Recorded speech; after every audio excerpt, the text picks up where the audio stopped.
महत्त्वाची अपडेट शिळफाटा पनवेल रोडवर भीषण अग्नी तांडव समोर आलेला आहे। आपण दृश्यांमध्ये पाहतोय वाहनांचे टायर होते या गोदामामध्ये आणि याच गोदामाला भीषण आग लागलेली आहे। अग्निशमन दलाकडून आग विझवण्याचे शर्थीचे प्रयत्न सुद्धा सुरू आहेत।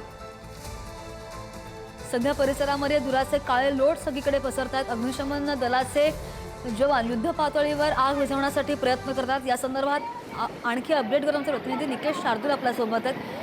निकेश, परिस्थिती नियंत्रणामध्ये आहे का? आगीचं कारण कळू शकलंय का?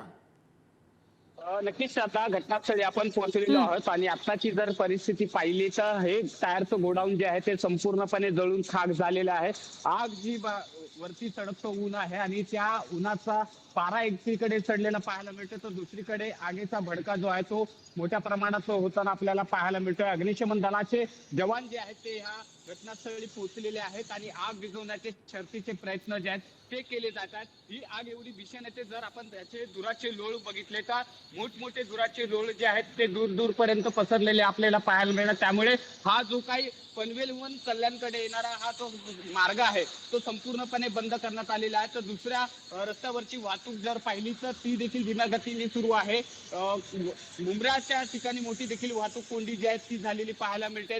हे गोडाऊन इतकं मोठं होतं की ही संपूर्ण ह्या गोडाऊन मधले जे टायर जे आहेत ते संपूर्णपणे जळून जे आहेत ते खाक झालेले पाहायला मिळतात। आग जी आहे ती विझवण्याचा प्रयत्न अग्निशमन दलाकडनं केला जातोय, मात्र धूर मोठ्या प्रमाणात या ठिकाणी पसरलेला आहे आणि हवेचं प्रमाण देखील मोठं असल्याने ही आग जी आहे ती आता वाढत जाताना आपल्याला पाहायला मिळते। ही जर समोरची जर दृश्य पाहिली तर ही संपूर्ण आग जी आहे ती या मोठ्या गोडाऊन मध्ये पसरलेली पाहायला मिळते आणि या आगीमध्ये संपूर्ण टायर जे आहेत ते जळून खाक झालेले पाहायला मिळत आहे। गेल्या पाऊण तासापासून ही आग जी आहे ती वाढत असताना पाहायला मिळते आणि ही आग विझवण्याचा प्रयत्न अग्निशमन दलाकडनं करताना आपल्याला पाहायला मिळते। मात्र अग्निशमन दलाच्या जवानांना देखील अनेक अडचणींचा सामना जो आहे तो करताना पाहायला मिळते, कारण हे संपूर्ण गोडाऊन जे आहे ते मोठ्या प्रमाणात या ठिकाणी होतं। मोठ्या प्रमाणात टायर जे आहेत ते या गोडाऊन मध्ये ठेवण्यात आलेले होते आणि याच टायरच्या गोडाऊनला अचानकपणे आग लागल्याची माहिती जी आहे ती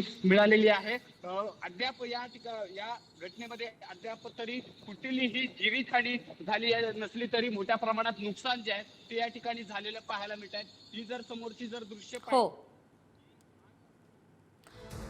ज्या ठिकाणी ही आग लागलेली आहे, आमचे प्रतिनिधी निकेश शार्दूल घटनास्थळी पोहोचलेले आहेत आणि तिथूनच त्यांच्याकडून हा ताजा आढावा आपण या आगीसंदर्भात घेतला।